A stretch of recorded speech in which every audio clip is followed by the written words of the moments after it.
É muito fácil criticar os desigrejados, não é mesmo? Mas também há uma outra classe de cristãos que merecem uma atenção especial, uma exortação amorosa, uma crítica construtiva, aquela cajadada com carinho, sabe? Esses cristãos são os extremamente igrejados. O que seriam esses extremamente igrejados? Onde eles vivem? O que eles fazem? Confira hoje no Globo Repórter. Não, mentira. Confira hoje aqui no canal do Super Crente. Assista o vídeo aí.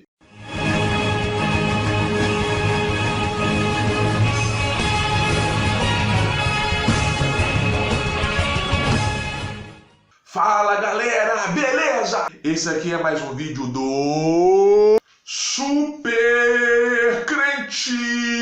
Hoje eu quero falar sobre a questão da igreja. O que é ser igreja? E qual a diferença entre igreja e reino de Deus? Para alguns que estão assistindo esse vídeo, pode parecer um tema óbvio. Pô, igreja é uma coisa, reino de Deus é outra. Mas calma lá, peraí. Não é tão óbvio assim para muitas pessoas. Há uma extrema confusão, às vezes, no que é ser igreja, e o cara confunde que acha que igreja é reino de Deus, é tudo a mesma coisa e tal. Cara, então vamos lá. Quando Jesus usa o termo igreja, ele está se dirigindo a Pedro, porque Pedro virou para Jesus e falou, olha, você é o Cristo, né? O Filho do Deus vivo.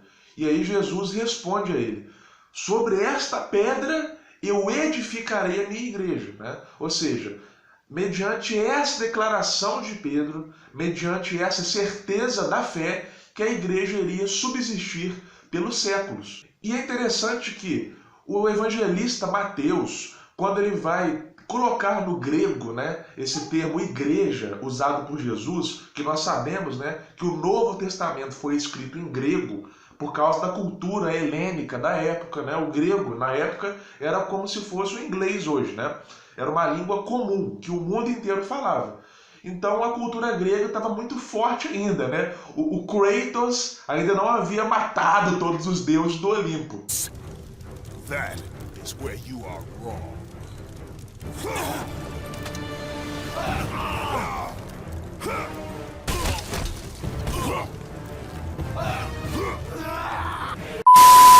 Então, assim, brincadeiras à parte, né? Quando o evangelista traduz o termo igreja, que foi falado por Jesus para o grego, ele usa o termo eclésia. E o que significa eclésia? Cara, eclésia era uma coisa que já existia na época. Era uma assembleia, né, onde os gregos ali se reuniam, era uma assembleia dos cidadãos livres na época. Era uma assembleia das pessoas que votavam na época, porque nós sabemos, né, que nem todos tinham direito de voto, como é hoje na nossa democracia. Então, Jesus pega uma coisa que já existe, né, que era essa assembleia dos cidadãos livres, essa assembleia dos gregos, e ele fala, olha, a minha igreja vai ser igual a essa assembleia, né? Só que, é claro, Jesus pega um conceito já existente e modifica e adapta para a realidade que ele estava querendo expressar. Ou seja, o que eu quero dizer com essa explicação toda? Jesus, lá no começo, na raiz da questão, quando o termo foi originalmente usado, ele já concebeu a igreja como uma reunião de pessoas. Porque a assembleia, não existe assembleia de uma pessoa só. A assembleia é um ajuntamento de pessoas. Então Jesus falou, olha, bacana, né? Essa assembleia aí, eu vou pegar essa ideia e usar aqui para formar a minha igreja, a igreja do Senhor. Eu digo isso, gente, como eu falei, isso também pode parecer óbvio para muita gente. Pô, é claro que igreja é um ajuntamento de pessoas. Gente, mas não é tão óbvio assim para muitas pessoas, para muitos cristãos. Porque, cara, o fenômeno do desigrejamento está muito forte hoje. Muita gente acha que, cara, eu dentro de casa, assistindo as pregações pelo YouTube, lendo a Bíblia sozinho, assistindo o pastor Lucinho, o pastor Luciano Subirá, o pastor fulano, beltrano, ciclano, eu já estou sendo igreja. Não! Não cometa esse erro. A Bíblia chama a igreja de corpo de Cristo. E, cara, olha só, pega o corpo humano.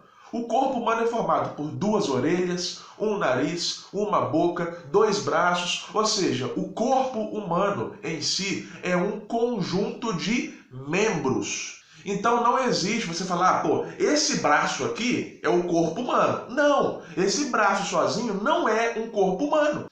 E assim como a Bíblia chama a igreja de corpo de Cristo, e assim como um corpo humano é um conjunto de membros, a igreja também é um conjunto de membros. Interessante, cara, que no Antigo Testamento, Israel não tinha a concepção de fé individual. Sempre que o Antigo Testamento fala de fé, né, de você seguir a Deus, e até mesmo a forma que Israel compreendia essa questão de ser o povo de Deus, o nome já diz, era um povo, era uma fé em conjunto, era uma fé exercida na nação. Não existia assim, eu sou cristão sozinho. Cristão não, né? Que na época não tinha cristão, Antigo Testamento, né? Judeu, ou hebreu, seguidor de Yahvé.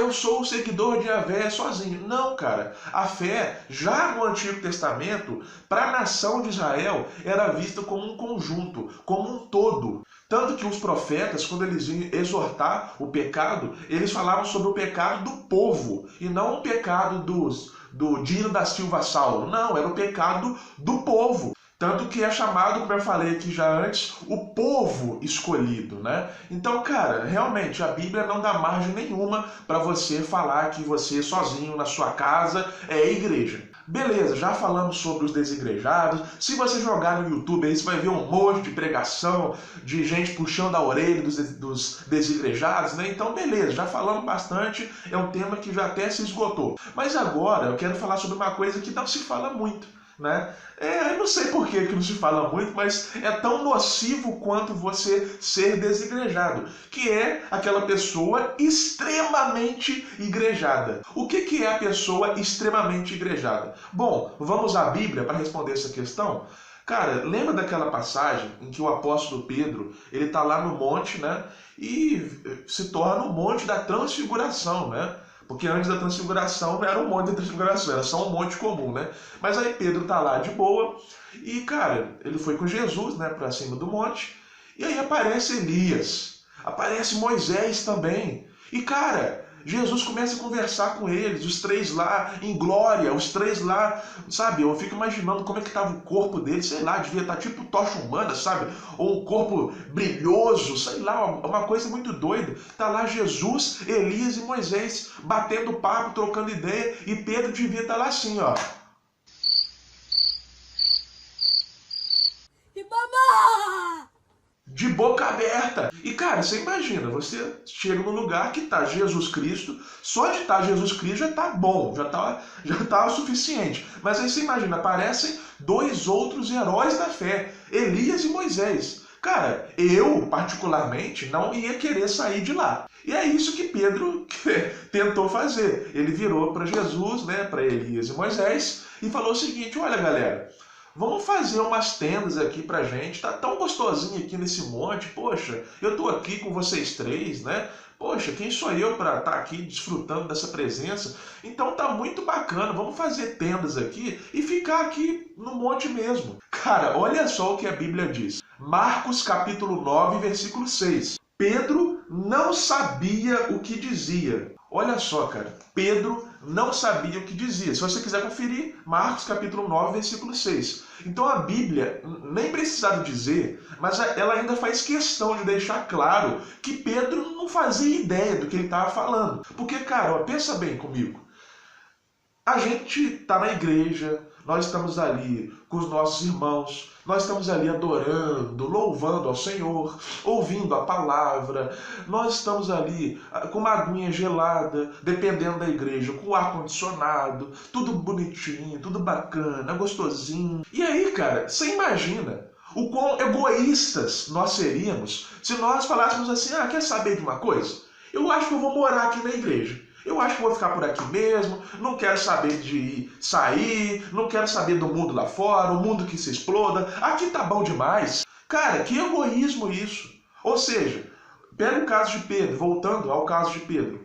Enquanto o povo lá embaixo estava perecendo, né, que a Bíblia diz em diversas vezes que Jesus ficou com o coração quebrado ao ver a situação do povo, né?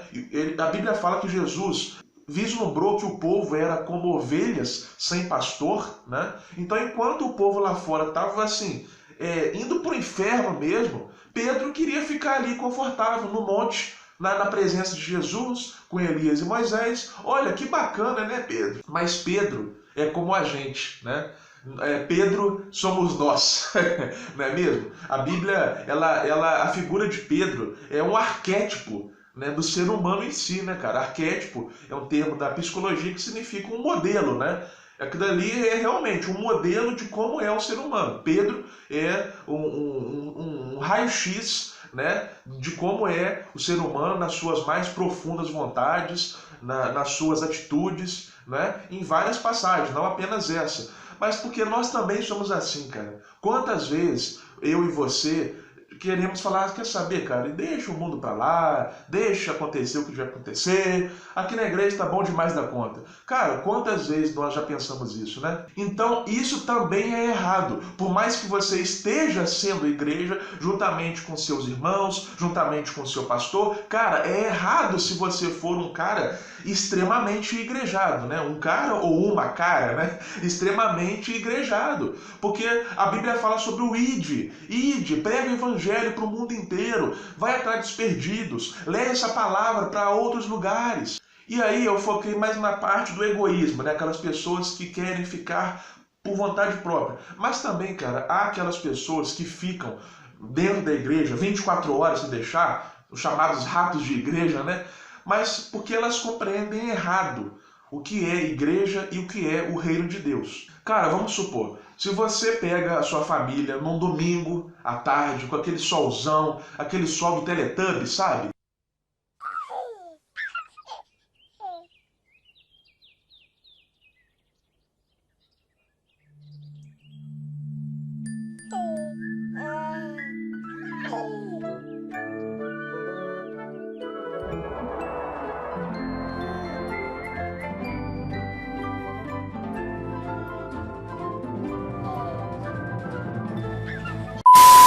Então, se você pega a sua família naquele solzão do Teletubbies, pega todo mundo e fala, crianças, esposa ou esposo, pai ou mãe, vovó, vovô, vamos ao parque, vamos fazer um piquenique.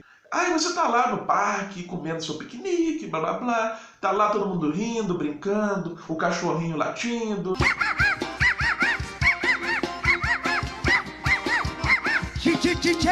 A menininha vendo as borboletas, o menininho jogando bola, todo mundo feliz, a família margarina. Cara, me diga uma coisa, isso não é uma vivência do reino de Deus? É claro que é! A comunhão das pessoas, o amor mútuo, sabe? Os filhos voltados aos pais e os pais voltados aos filhos, a felicidade naquele ambiente, assim como eu imagino a extrema felicidade quando Jesus estava com seus discípulos, ou andando pela Galileia, ou ceando. Então, cara, aquilo é sim uma manifestação do reino de Deus. Agora tem gente que não acha isso. Não, você ser um servo do Senhor é você ir na igreja, irmão. Cara, se liga, mano. É igual o Natal, por exemplo, né? Cara, imagina só. O Natal, na véspera de Natal, dia 24 de dezembro, né? Você, ao invés de ficar com a sua família, de ficar lá desfrutando com a sua família daquele dia, daquele momento, né? Todo mundo preparando a ceia, todo mundo comendo a ceia junto, mas não só comer, né? O legal é o percurso, né? É a preparação, todo mundo lá, sabe? Tendo um bom relacionamento com o outro. Aí você imagina, ao invés de fazer tudo isso que eu falei, você fica ali trancafiado na igreja, né? O Natal inteiro, né? Aí chega em casa meia-noite. Oi, família, cheguei, tá? Cheguei pro Natal agora, meia-noite. Aí o resto do tempo, a sobra do tempo você dá para sua família, né? Cara, isso é errado. É errado. Inclusive porque a Bíblia fala em diversas passagens que Deus fala com a gente não apenas na igreja, mas em qualquer lugar. João capítulo 4, quando a mulher samaritana pergunta para Jesus, Jesus, onde que nós devemos adorar a Deus? No templo ou no monte? Né? E ela faz essa pergunta, só abrir um parênteses aqui, porque o judeu tinha a concepção de que Deus deveria ser adorado no templo e o samaritano tinha a concepção de que Deus deveria ser adorado no monte. Então, fecha parênteses, qual que é a resposta de Jesus? Os verdadeiros adoradores adorarão em espírito e em verdade. Ou seja, Jesus arranca essa questão de adoração a Deus de um lugar físico e passa para uma condição de espírito. E outra coisa sobre esse capítulo 4 de João. Onde que Jesus se encontrou ali com aquela mulher samaritana? No poço, gente. Não foi na igreja, não foi ali no culto de domingo, não foi, foi no poço. Um lugar comum, um lugar ordinário da época. Da mesma forma que Deus virou para o profeta Jeremias e falou: Jeremias, vai para a casa do oleiro que lá eu vou falar contigo. Ou seja, a casa do oleiro, né? E oleiro aqui não é o cara que faz óleo, não, tá? Nossa, que péssima piada. Isso é uma piada bem gostosa. Vou rir de ti. Oleiro é o cara que fazia vaso, né? Tem até aquela música gospel, né? Sou teu vaso, és o oleiro. Então, o oleiro era o cara que fazia vaso, né? Então Deus pede para Jeremias ir para um lugar comum da época, a casa do oleiro. Era como se fosse a padaria hoje, ou o mercado. E Deus fala: olha, vai para esse lugar que lá eu vou falar contigo. Ou seja, cara, se você estiver na fila do banco, na fila do mercado, na padaria, fique atento, porque Deus pode falar com você nesses lugares. E cara, para finalizar esse raciocínio, muita gente pensa que Deus ele fica lá no céu com uma espécie de lista de chamada, né, como se fosse aquele professor da escola, né? E ele fica vendo: olha, o fulano veio na igreja tantas vezes na semana. Beltrano veio na igreja tantas vezes na semana. Sabe? E eu tenho uma frase, cara, muito interessante do John Wesley, o grande avivalista inglês, né? Que ele fala o seguinte: uma pessoa pode ir na igreja 2 vezes por semana, pode ler a Bíblia todo dia, pode orar todo dia, pode tomar ceia do Senhor, pode ser batizada, mas ainda assim ela tem que nascer de novo. Ou seja, o que ele quer dizer com isso? Cara, você pode ir na igreja todo dia, você pode morar na igreja, mas se você não nascer de novo, isso de ir na igreja todo dia não garante nada para você. Nós somos salvos unicamente pela fé que nós depositamos em Cristo como nosso Senhor e Salvador. Então, cara, eu tenho certeza que se você mudar essa sua compreensão de como que você enxerga igreja e reino de Deus, a sua vida vai ficar muito melhor, vai ficar bem mais feliz. Porque, cara, quando você for no cinema, né, você não vai ficar mais se culpando. Ai, nossa, eu vim no cinema, será que eu não devia estar na igreja agora? Cara, Deus pode falar com você lá dentro do cinema. Jesus pode falar contigo e te usar, inclusive, dentro do cinema. Cara, você lembra daquela passagem em que Jesus teve fome e ele viu uma figueira cheia de folhas, então ele se dirigiu até essa figueira para procurar algum fruto. E ele procurando ali não achou nenhum fruto. Então Jesus aproveitou dessa situação para ensinar algo para os seus discípulos, né? Ou seja, vem comigo aqui, raciocina comigo. Jesus ele estava fazendo uma coisa comum do dia a dia, ele estava indo ali na árvore pegar um fruto para comer. Algo comum, algo corriqueiro, né? Algo ordinário. Só que apareceu uma situação ali, que é aquela figueira cheia de folhas, com uma boa aparência, mas sem fruto nenhum. Apareceu uma situação que foi algo assim, excelente, como ilustração para Jesus ensinar o conceito do reino para os seus discípulos. Ou seja, o que eu quero dizer com isso? Cara, se você for no cinema, Deus pode usar aquele filme como uma ilustração. E ele vai te ensinar uma coisa grandiosa do reino dele para você. Porque tem muita gente que acha, né, cara, que Deus só fala com a gente através daqueles filmes gospel, né? Não, gente, não. Para com essa mentalidade. O presbítero inglês Charles Spurgeon tem uma frase extraordinária que resume bem esse conceito de reino de Deus que eu expressei para vocês hoje. A frase é a seguinte: para o homem de Deus, nada é secular, tudo é sagrado. Ou seja, para a pessoa que conhece a Deus, para a pessoa que nasceu de novo, que é temente a Deus, tudo o que ela faz, ela glorifica ao Senhor. Diferente do ímpio, porque a Bíblia diz que até mesmo a lavoura do ímpio é um pecado contra Deus. Esse é até mesmo um conceito que a Reforma Protestante resgatou, através do lema Soli Deo Gloria, ou seja, tudo que eu faço, eu glorifico a Deus. Então é isso aí, galera. Eu espero que eu tenha conseguido ajudar um pouco nessa compreensão entre a diferença de igreja para reino de Deus. Eu espero que nós possamos ser edificados com essa palavra, não é? e que nós possamos viver a nossa vida conforme a palavra de Deus, né? Porque tudo que nós fazemos, nós temos que pautar na Bíblia. E não adianta, cara, poxa, mas o meu pastor, ele bota pressão para eu ficar na igreja de domingo a domingo. Cara, esquece.